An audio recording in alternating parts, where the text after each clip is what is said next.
Well, good evening, everybody, and welcome back to another episode of Cozy Old School RuneScape Lore. I'm your host, Drifter Ray, and tonight I'm thinking about doing a monster mash. I've thought for a while that it's really interesting, and I don't really hear people talk about the fact that all sorts of different monsters in the game have these ridiculous loot tables and all sorts of things that they drop. And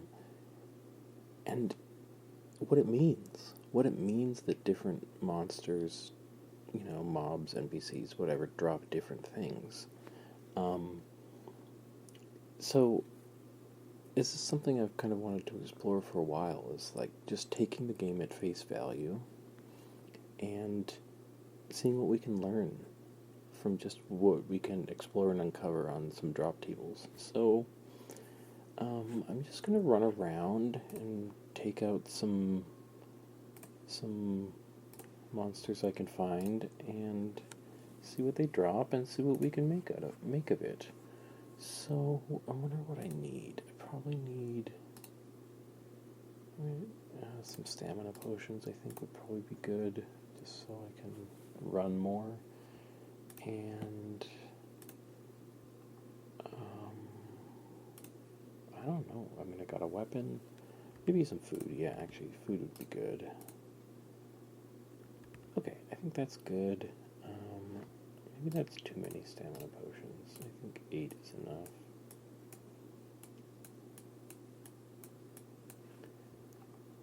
Eight potions and 12 lobsters. Okay. Well, I feel like going somewhere really nostalgic at first. I want to go to the Varrock Sewers. So I'm running away from the Grand Exchange and over around the edge of the castle, and I'm approaching this manhole where we can, climb down into the sewers and see what we can find. So, first thing is there's a giant rat down here. There's also a cat named Trotters. It's part of the rat catcher's quest, but I'm not going to attack that cat, and I also can't. But I can examine the cat. Oh yeah, we can also look at examines. The examine text for the cat is surprisingly normal. Okay, so the rat dropped bones, just generic bones, and raw rat meat. So I'm not sure if there's much lore to be gleaned from that. Scurious is off to the side, but I also don't really want to go into a Scurious boss fight right now. But there is a zombie up ahead, so let's look at that and see what we can find.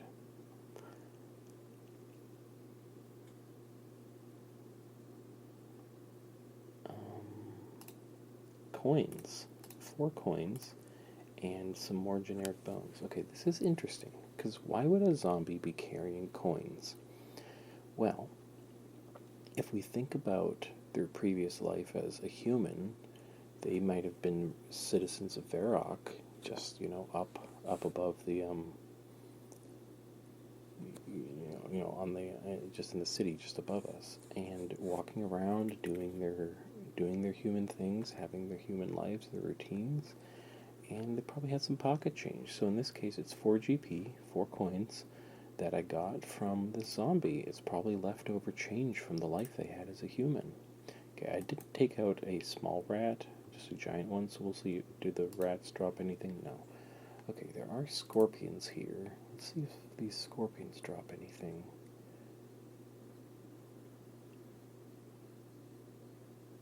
Okay, nothing. Okay. Well, yeah, where would a scorpion even keep anything?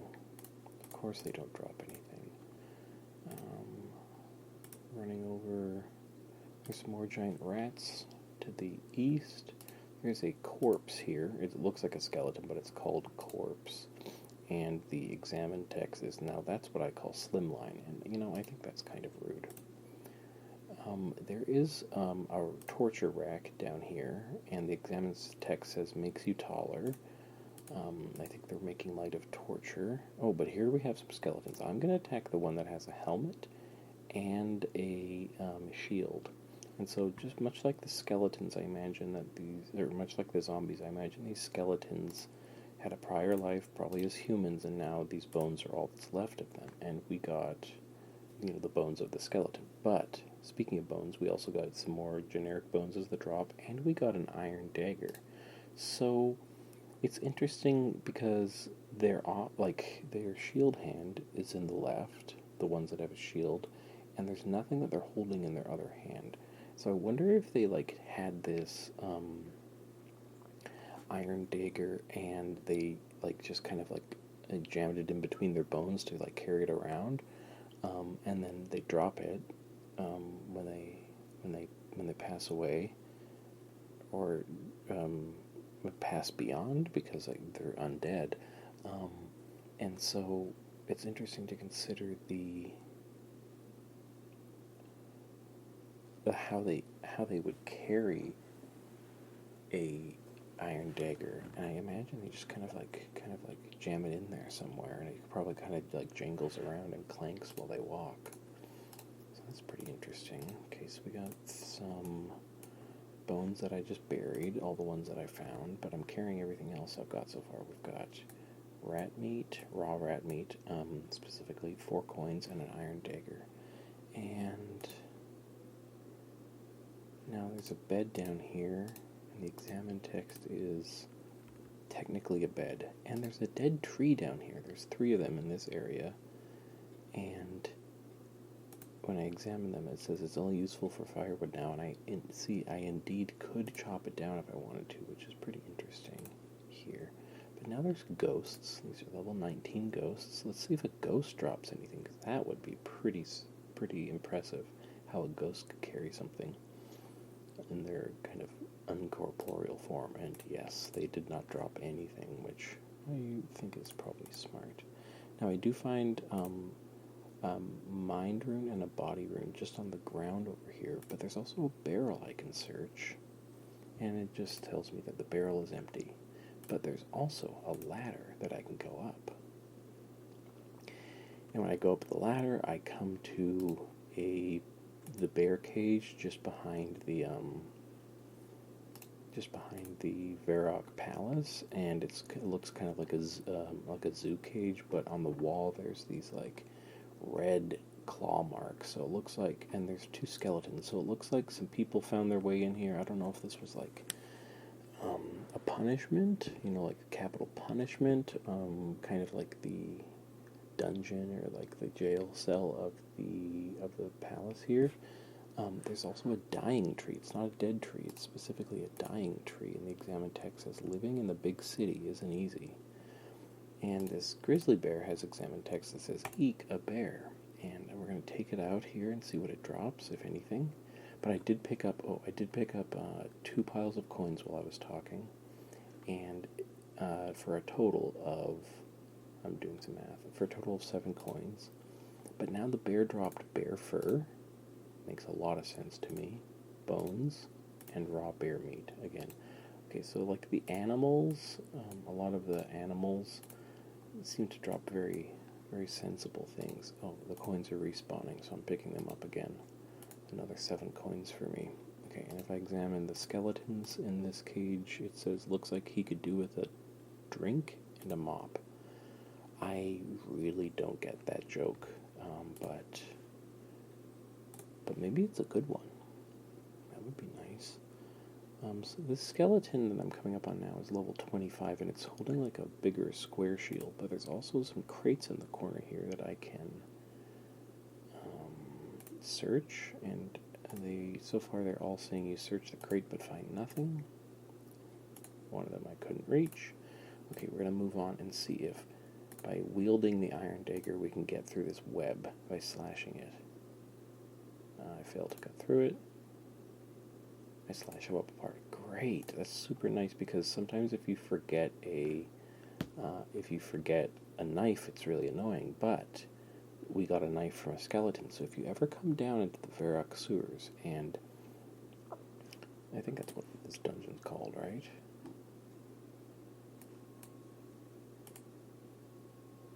double checking. Yes, Varrock Sewers. If you come down here and you forgot your knife, just know that you don't have to go all the way back up to the bank. You could just kill skeletons until they drop on Iron Dagger. And that could be, that could really, maybe it wouldn't save you any time, but it would probably save you a trip back to the surface, which could just disrupt your flow. Okay, I'm killing a giant spider that's level 27, and it dropped nothing.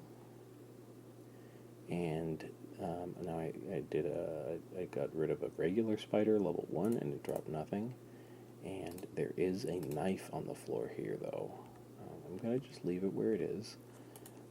And so it's kind of, it's a little bit rude, I think, that they don't include a knife before the web, but then as soon as you get through the web, you can grab a knife. But maybe it's just for, like, on your way back.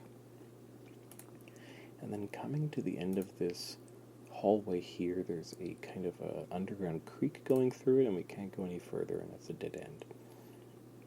So now I'm going into another hallway that has a deadly red spider in it. And I'm thinking it's probably able to poison me. It's level 34.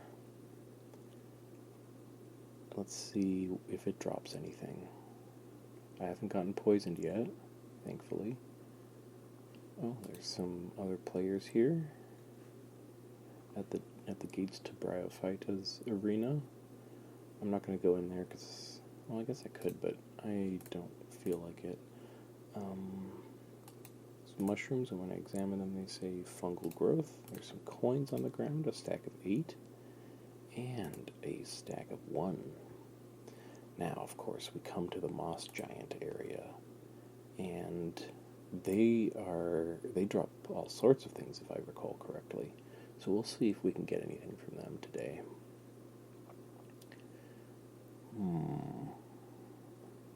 Half gone.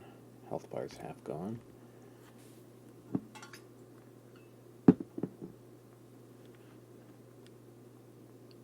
And okay, we got some loot. We got big bones this time. Our first set of non-generic bones on this venture.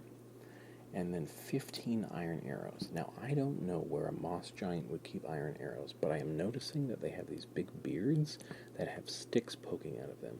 And so I wonder if those sticks are actually maybe arrow shafts, or if not, they could probably just stuff some arrows in their beards. So maybe that's how they're carrying arrows. But I wonder why. None of them, like, they just have clubs. All of them have clubs. None of them have anything to shoot an arrow with, like no bows, nothing like that. And so what does it mean that they're carrying arrows? Maybe these are arrows that they picked up from adventurers who came down here and have been ranging them for range training. Yeah, I bet that's where they get their arrows, is from preying on hapless adventurers. Now there's a pile of skulls that I inspected, and it says disturbing but tidy, and it's like a little pyramid of skulls. It looks like there are 4 of them, yes. So 3 for the base, and then 1 resting on top, just kind of cradled in the base of 3 skulls. There's also a cauldron here, and when I examine it, it says I don't even want to think about what's cooking in that. And so let's move on. I'm squeezing through this obstacle pipe, and we have now left the Varrock Sewers. Actually, I'm going to go back.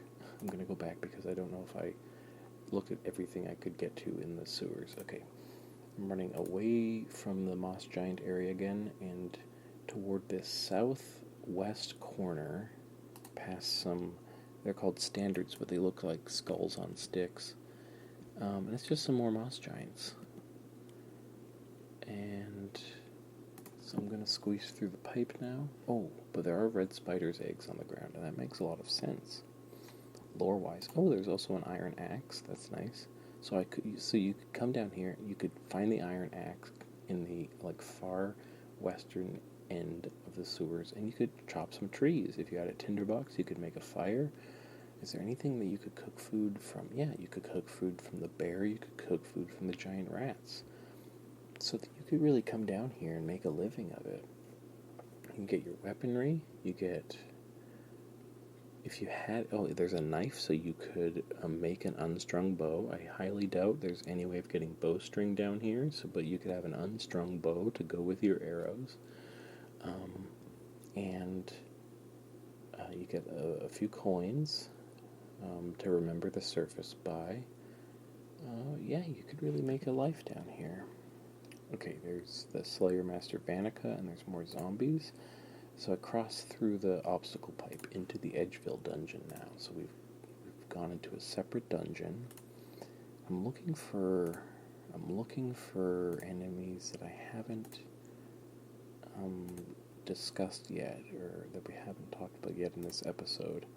I'm going through a gate into a little mine, and there's a collection of rocks to mine, but just more skeletons. But in the next room, now we find something interesting. We find hobgoblins. And for some reason, maybe this was on like an Iron Person account that I made. I can't remember, but for some reason I was down here. I was like training on them, and this was maybe a year or something ago. I don't know why I would be training them on my main, but I was trying to get a limpwort seed. You know what it was? It was League. It was Raging Echoes League, and I needed a limpwort seed for some reason, and I was looking on the wiki, and it's like the place you get a limpwort seed, I think that's what it was, is from these hobgoblins. But the one that I just took out dropped 15 coins and some bones. So I wonder if hobgoblins have some kind of society. Now, the thing that where they would use coins, because what I'm noticing about them is they wear armor and clothing, and and it's not just a drop of a spear, but they're actually carrying a spear in their right hand. They have fire remains down here. When I examined it, it says a recently extinguished fire, and it looks like it's still smoldering. And so maybe it makes a different kind of sense for the hobgoblins to have money than the zombies. Maybe the hobgoblins are using this money in their first life. They haven't passed away. They're not undead, I don't think. They perhaps use it for their hobgoblin society down here. There's also a spawn of a brass necklace, and I wonder why they would have it in this corner next to another pile of skulls. In between that, a barrel with a spigot and a smoldering fire. There's a brass necklace on the ground. Maybe they stole it, like maybe they killed an adventurer and the adventurer's brass necklace was here. Or maybe that's how hobgoblins honor their dead. A pile of skulls and then a brass necklace nearby to keep them company. Or perhaps that's how they use brass necklaces down here. They could put them on the ground and see it. They could. They don't really have like shelving. They do have some crates over here actually that I could search. But I'm interested in what they're doing with that brass necklace right there on the ground. Okay, I'm searching these crates, but I'm not finding anything. Someone else took out some hobgoblins and they dropped a grimy Marentil, so that's just a note. I'm not sure what I can make of it since it wasn't a drop that I got. But in another room with zombies, there's a brass key. A brass key.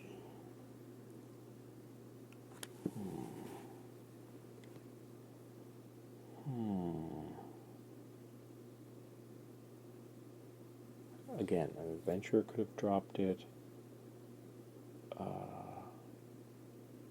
A zombie could be left over from a zombie's previous life. Maybe this is the key to their old home in Varrock, where they lived, or Edgeville, where they lived before they came down into this dungeon.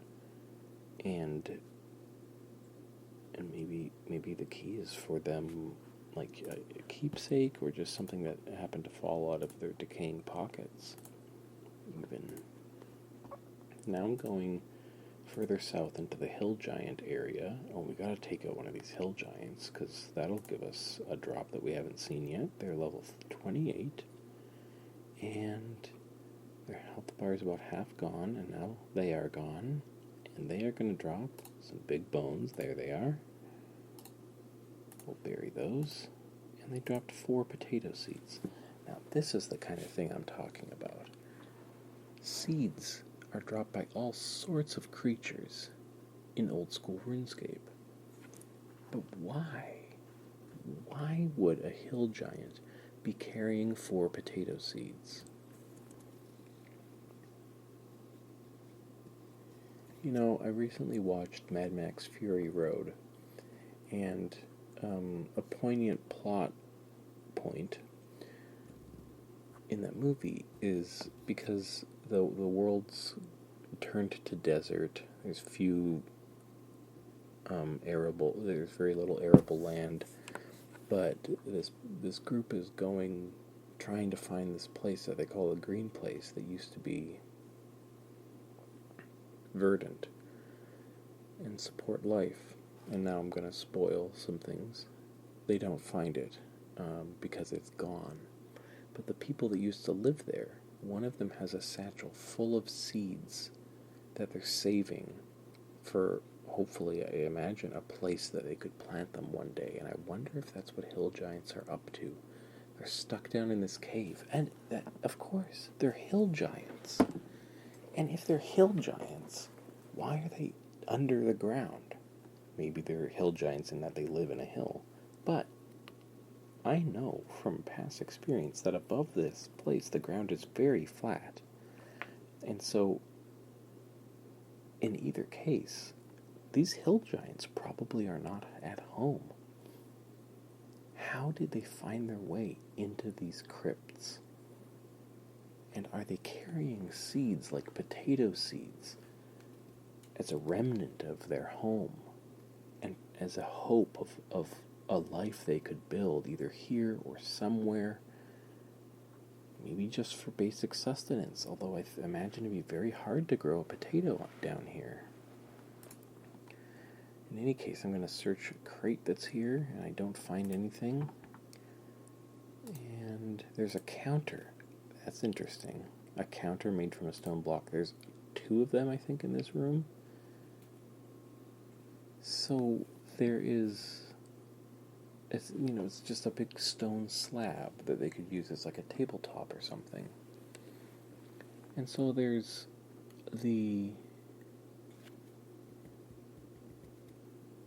kind of a nascent form of civilization down here. I remember reading once, I regret that, well, maybe I can look it up really quick, this quote. Hold on. Okay, this is what I was thinking of, but I wanted to find the reference so I could fully reference it. In Tim Ingold's book, Being Alive, Essays on Movement, Knowledge, and Description, Ingold writes, Ingold's writing in this section about sitting in chairs, and says, in the history of the Western world, chairs made their first appearance as seats of high authority, this is on page 39, and did not come into widespread use, even in the most wealthy of houses, until the 16th century. The, quote, sitting society to which we are so accustomed today, Tyler here, I'm sitting right now, anyway, back to Ingold, is largely a phenomenon of the last 200 years. Ingold cites Tenor, 2003, page 105. It is probably no accident, nevertheless, that the civilization that gave us the leather boot has also come up with the upholstered chair. Of course, human beings do not need to sit on chairs any more than they need to clad their feet in boots and shoes. As the designer Ralph Kaplan wryly remarks, quote, a chair is the first thing you need when you don't really need anything, and is therefore a peculiarly compelling symbol of civilization. Peculiar, I know how to say that. Peculiarly, there we go. So the quote is, a chair is the first thing you need when you don't really need anything, and is therefore a peculiarly compelling symbol of civilization. Kaplan, 1978, page 18. And that quote, sometimes when I read books, it's the people cited in those books and not the authors that I remember, and so I end up referencing it in my daily life. I'll be like, Oh, yeah, so, like, I'm thinking of this author cited in, I'll say, like, actually say this author cited in, like, Ingold's book, that says this, and that's just, like, my way of trying to give some sort of sourcing to what I'm saying, because I know it's not my thought, it's from somewhere else.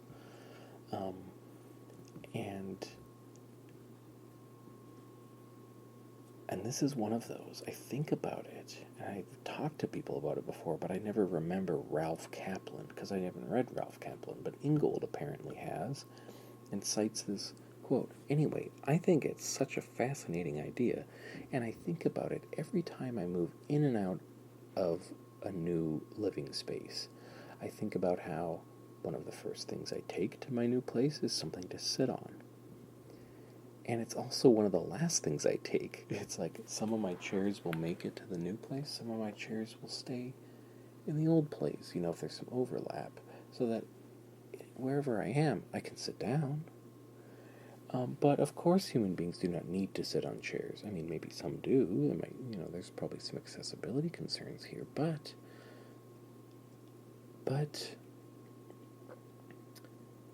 I do kind of agree with this point of Kaplan's that when you don't really need anything, like when your basic needs are met, that's when you have a chair. And it makes sense to me that would be a compelling symbol of civilization. And so I really thought of that quote when I saw these counters down here, because I was going to say they're like these markers of like this nascent kind of proto-civilization down here. I don't mean proto in the sense that hill giants are like less developed as a species, but that these ones in this place don't have many of the trappings of civilization.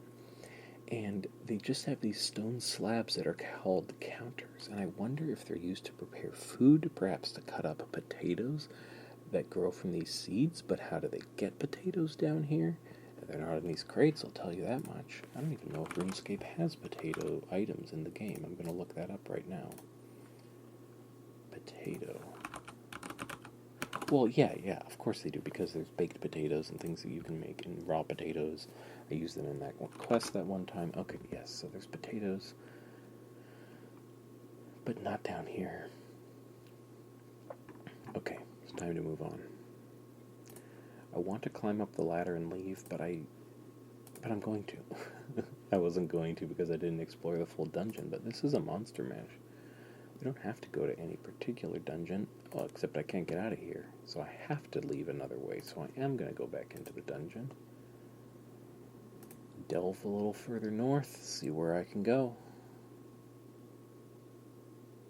I think I have to wrap around to the east side. Oh, there's a gate I have to open, that's why it's not walking me where I want to go. So there's...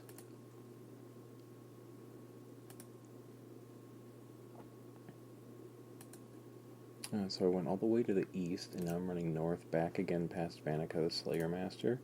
I'm not going to go through the next north gate, because that would take me into the underground part of the wilderness in Edgeville Dungeon, and I don't want to go there right now. I have some things I don't want to lose, and I don't mean the raw meat. It's my equipment that I'm wearing. There's some more torture racks down here, and there's an odd-looking wall with some giant rats inside when I push it, and there's closed chests. And I open it, and I search it but find nothing, and the other one, I open it. I search it, and I find nothing. But there is a single coin on the ground near the chest. There was 4 coins near that, and then on the other side of the chest there's another single coin. Okay. Oh, but I didn't search the crates inside that room. We gotta do that. Okay, I searched the crates but find nothing. And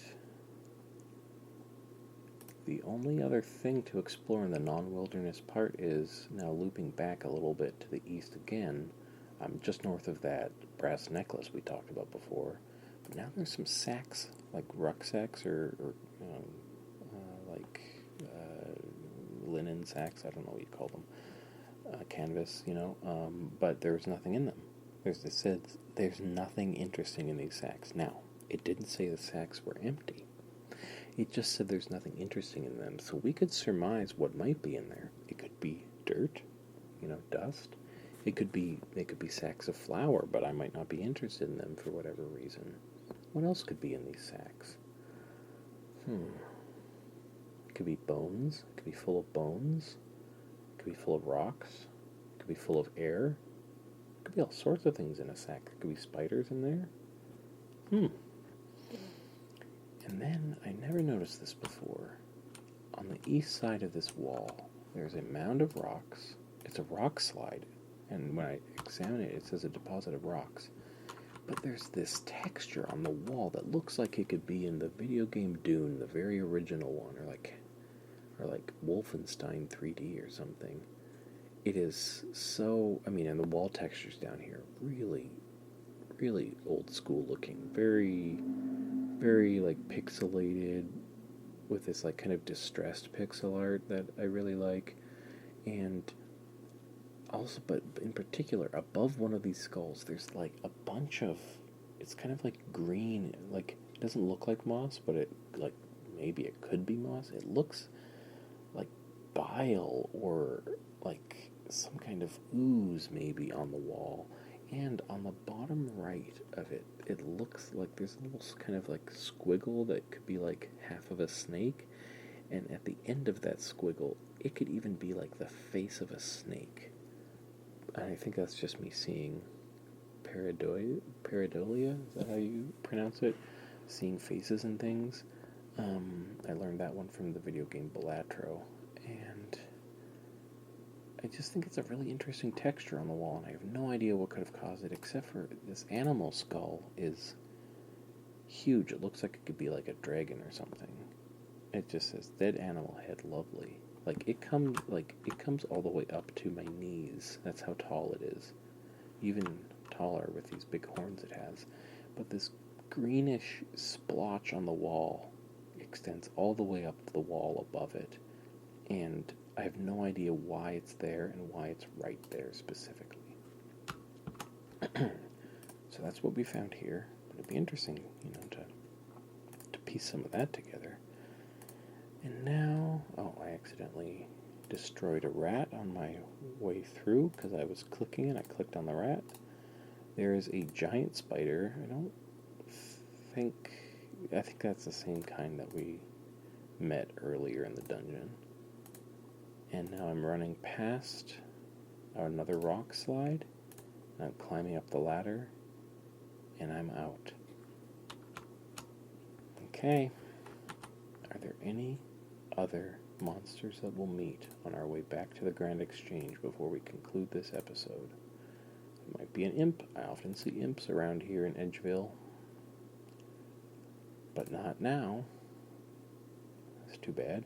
Now would be a perfect time for an imp. But there is a small rabbit named Luna, and when I examine it, it says a cute bunny rabbit.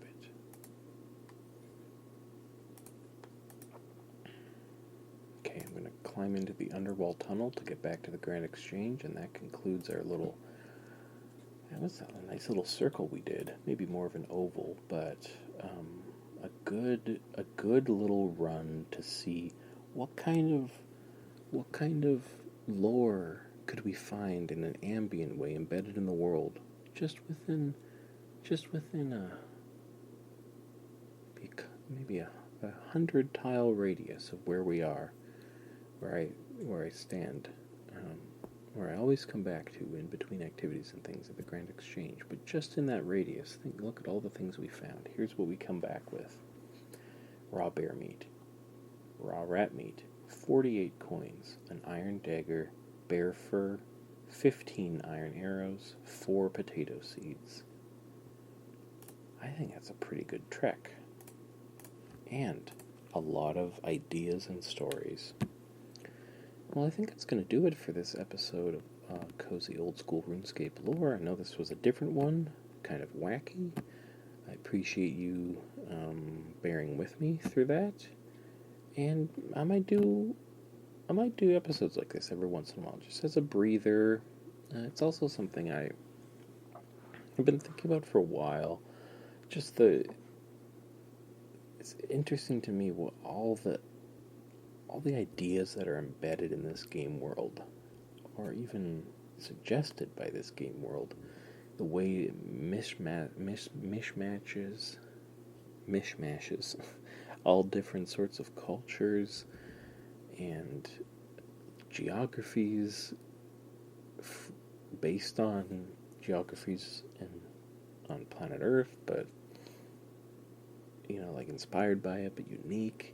I just think there's a lot to talk about in how this game that's been designed by so many different people over so many years. How long ago did I start playing?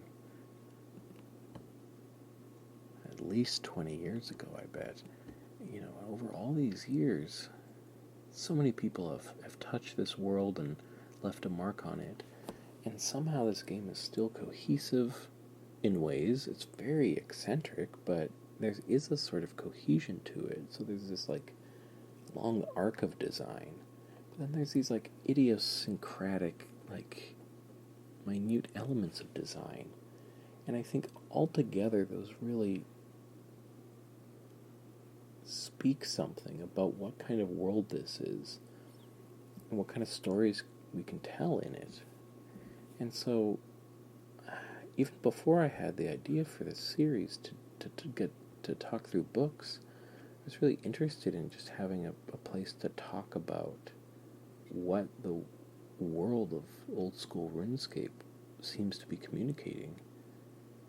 And so I'm just really grateful that I had this space in this episode today to explore that a bit, and I might want to do that some more. I think it's a nice breather.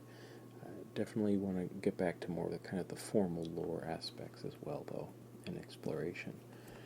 But I think that'll do it for this episode. I want to thank you so much for tuning in. To those of you who may still be listening, thanks for spending some time with me tonight, and I hope you have a wonderful evening and that you sleep so well, and I'll say good night for now.